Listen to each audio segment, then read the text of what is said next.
Համանցացում ակտիվ քննարկում է կենսաթոշակների բարձրացման հարցը, նաև կառավարության միջով մտության վիոլա ջուրը չի կտրելու ժողովրդի ջուրը, սա արդյոք դուք դիտարկում եք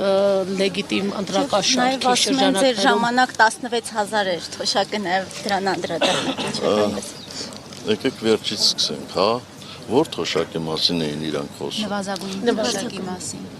16,000-ը, հիմա 46,000-ը։ Դուք իրենց ներկայացիչն եք։ Չէ, ես փոխանցում եմ, ինչ են ասում։ Իրանք այդպես չեն հարցը տալուց հղում են անում։ Հենց ամբողջ խնդիրը նրանում է, որ այդ մարդիկ չեն տարբերակում, ինչ է նվազագույն թոշակ, ինչ է միջին կենսաթոշակ, որովհետև դրանք տարբեր հանգամանքներ են։ Ես վստահ եմ, որ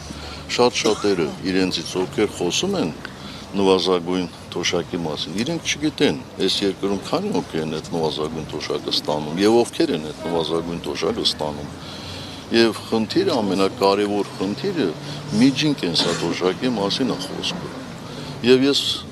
ինչպես մնացած բոլոր հայտարարություններում, այս հայտարարությունում եմ տեսնում ժուլիկություն։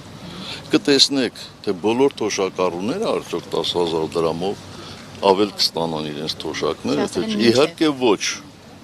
հարցը մինչև ասելը չի, հարցը այն է,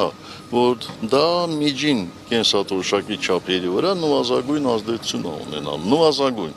կտեսնենք, թե ինչքան է, մենք, այո, մեր ժամանակ եղել է 16,000, բայց իրենք իրենց նեղություն տան, մի 15-20 տարի առաջ գնան մեր ժամանակից, տեսնեն մեր ժամանակ ինչքան է եղել։ Ինչքան եղել դա էլ դուք հրապարակեք։ Ես որ իրանց համար բան չեմ, վիճվարկություն չեն, թող իրանք նայեն, տեսնեն իրանց երկու անգամ բարձրացրածն է շատ, թե մեր միջև 16,000 հասցրածը։ Ընտրություններից առաջ այս